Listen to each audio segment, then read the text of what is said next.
Ministerio Palabras de Vida Eterna, ministrando fe y esperanza en el Señor Jesucristo. Comentarios, reflexiones y exhortaciones referentes al libro de Daniel, por Julio Quirós, de la Iglesia de Marineros en Querétaro, México.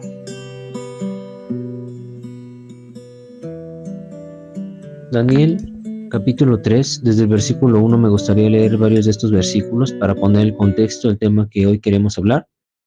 Y dice así: el rey Nabucodonosor hizo una estatua de oro, la cual tenía una altura de 60 codos, su anchura de 6 codos, levantóla en el campo de Dura, en la provincia de Babilonia, y envió el rey Nabucodonosor a juntar los grandes, los asistentes y capitanes, oidores, receptores, los del consejo, presidentes y a todos los gobernantes de las provincias para que viniesen a la dedicación de la estatua del rey Nabucodonosor que había levantado. Fueron pues reunidos los grandes, los asistentes, capitanes, los oidores, receptores, los del consejo, los presidentes y todos los gobernadores de las provincias a la dedicación de la estatua que el rey Nabucodonosor había levantado, y estaban en pie delante de la estatua que había levantado el rey Nabucodonosor.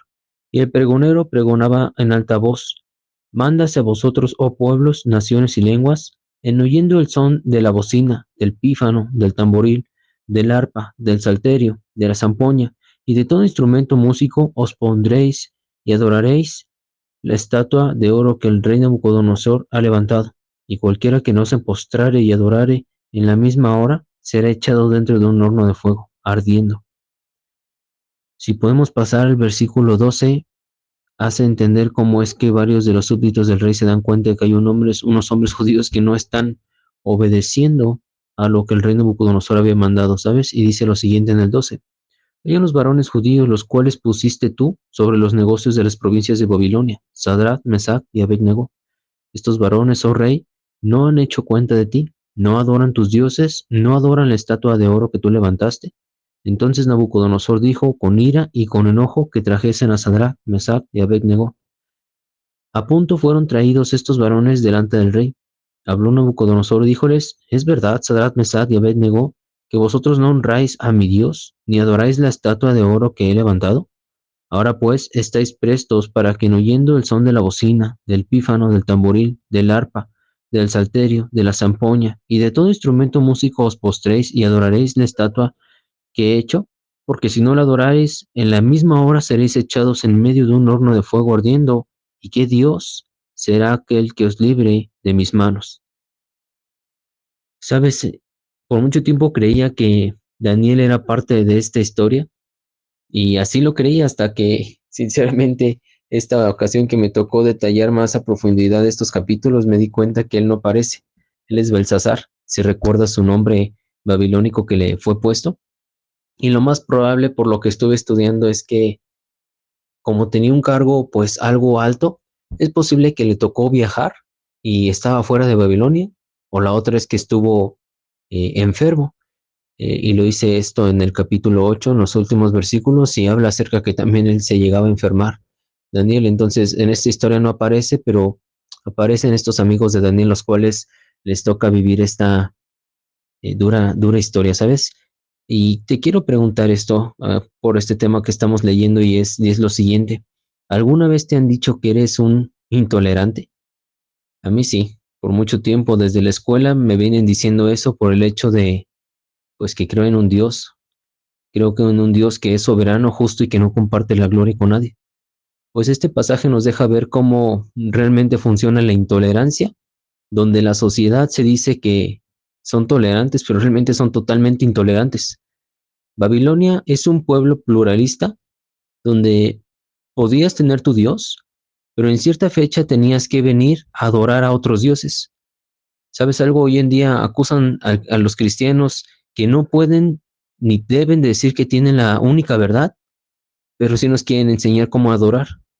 A esto nos enfrentamos hoy en día, a un sistema de adoración pluralista, donde todos los dioses se valen, totalitario, donde tienes que decir que todo se vale, e intolerante, que si no aceptas que todo se vale, al horno de fuego. Y eso incluye el hecho de las nuevas modas y normas en las cuales se ha llevado, en el cual si no estás aceptando a personas transgénero, si no les estás aplaudiendo, pues eres totalmente intolerante. A pesar de que la mayoría de los cristianos que conozco no son personas que ofenden o que les están eh, bulleando a ese tipo de personas, aún así la sociedad quiere que las aplaudas, que puedas tener tu Dios, pero a la vez que puedas festejar con ellos todos los otros dioses que ellos quieren tener en su vida. ¿Cómo respondemos ante esta intolerancia religiosa que se tiene hacia los cristianos? Tenemos que entender que no tenemos que deshonrar a las personas para ser leales a Dios. La fe cristiana es leal a Dios y al mismo tiempo ama a las personas. Para darte una historia breve de cómo es que hace un tiempo creía totalmente diferente que esto que te hablo hoy. Yo vivía cerca del pastor de mi iglesia y la verdad es que siempre he tenido muy buena comunión con él y cuando vivía cerca de esa colonia a veces lo visitaba frecuentemente y veía que se relacionaba bastante bien con los vecinos de alrededor. Y a unos de ellos los conocía y días antes veía cómo es que hacían ciertas prácticas religiosas, misas, que iban en peregrinaciones, y yo veía cómo este hermano los abrazaba, hablaba también con ellos, y yo por dentro decía, ¿es en serio? O sea, los estás abrazando y te lleva también con ellos, ¿cómo? Si yo los vi en estos días que estaban, caminando con un ídolo en sus brazos y estaban, rogando por el alma de su familiar, ¿cómo es que puedes tener tan buena relación? Pero ¿sabes qué? No necesitamos deshonrar a las personas para poder ser fieles a Dios. Y es algo en lo cual podemos ver en Sadrach, Mesach y Abednego, porque mira lo que dice para poder sustentar esto que te estoy diciendo. Dice en el versículo 16, Sadrach, Mesach y Abednego respondieron y dijeron al rey Nabucodonosor, no cuidamos de responderte sobre este negocio. He aquí nuestro Dios, a quien honramos, puede librarnos del horno de fuego ardiendo, y de tu mano, oh rey, nos librará.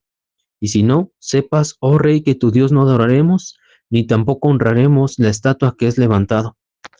¿Te das cuenta cómo es que comienzan a hablar con él, oh rey? En ningún momento le dicen, oh Nabucodonosor satánico, mundano, rechazado por Dios. En ningún momento están deshonrando y acusándolo o haciéndole saber, haciéndolo sentir incómodo, le hablan con respeto. Y eso es algo que tenemos que aprender, que por cierto, parte de esta estatua que habla el libro de Daniel capítulo 3, algunos historiadores dicen que probablemente no era exactamente Nabucodonosor, sino pudo haber sido una estatua de varios dioses que tenían los babilónicos y pues parte era de lo que querían honrar esta estatua. Hay tres cosas que considero que debemos aprender de estos pasajes y de esta lección que dan estos hombres. Y el primero es que el cristianismo verdadero es tolerante. ¿Cómo es esto? Mira lo que dice Mateo 5:44. Mateo 5:44 dice lo siguiente. Mas yo os digo, amad a vuestros enemigos, bendecid a los que os maldicen, haced bien a los que aborrecen, y orad por los que os ultrajan y persiguen. Ese es el cristianismo verdadero, hermano, aquel que ora por sus enemigos. La fe cristiana es la más tolerante con la gente de otra fe y a la vez la más firme para con Dios.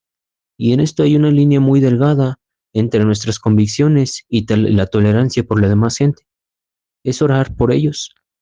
En algunos momentos que hemos ido por la calle, Nati o Isaías, mis hijos me dicen, ¿ya viste ese hombre, papá?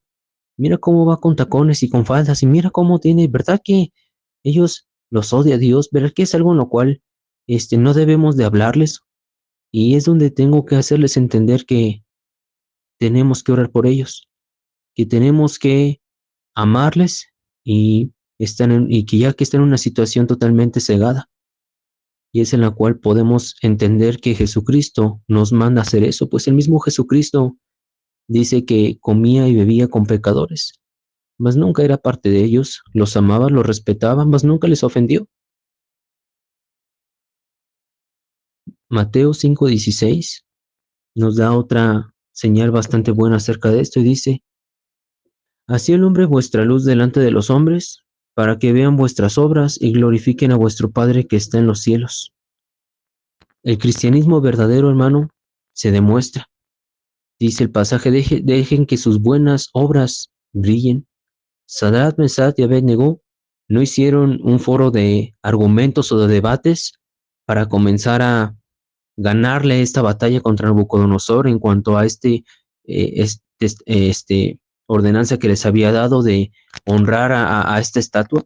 Ellos no hicieron nada de estas cosas y me hace pensar, ¿sabes? Hoy en día conozco hermanos que están en puestos o cargos altos en los cuales tienen que influir sobre la sociedad como diputados o senadores que tienen que debatir para poder hacer mejores leyes. Y creo que es algo necesario y justo para ellos poder debatir este tipo de argumentos.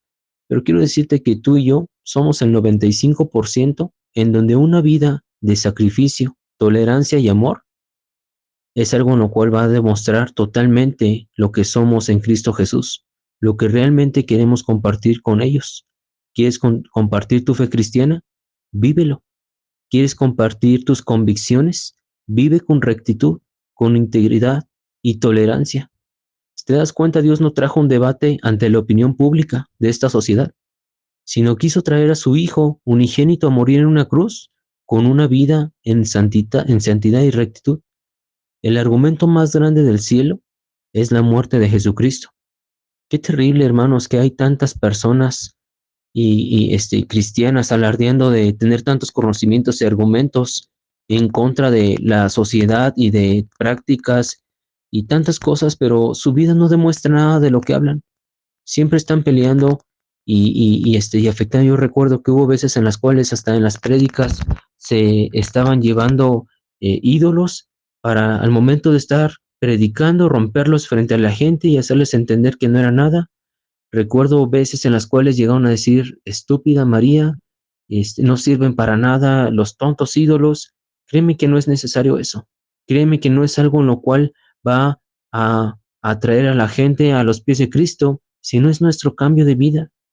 Y para esto no estoy diciendo que no vas a hablar cuando pidan de ti testimonio, pues la misma Biblia enseña que estemos prestos y atentos para que con mansedumbre cuando pidan razón de nosotros podamos hablar.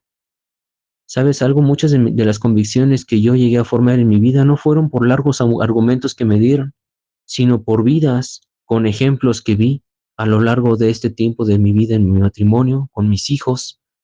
Fueron hermanos y personas que me enseñaron con sus vidas, con ejemplos, cómo es que se lleva un cristianismo verdadero. Y por último, quiero decirte que el cristianismo verdadero sufre con dignidad. ¿Cómo es esto? Mira lo que dice Filipenses 1:28. Filipenses 1:28 dice lo siguiente: y en nada intimidados de los que se oponen, que a ellos ciertamente es indicio de perdición, mas a vosotros de salud, y esto de Dios, porque a vosotros es concedido por Cristo, no solo que creáis en Él, sino también que padezcáis por Él, teniendo el mismo conflicto que habéis visto en mí, y ahora oís estar en mí. ¿Sabes algo? Sadrach, Mesach y Abed-Negó no se intimidaron ante Nabucodonosor, ni ante la sociedad. ¿Cómo pudieron estos jóvenes entrar en el horno sin quejas, sin reproches, sin enojos? ¿Cómo es que pudieron hacer esto? ¿Te has preguntado, hermana? Es porque ellos amaban a Dios más que sus propias vidas. Y te das cuenta que Nabucodonosor en la historia, él dice una cosa muy importante.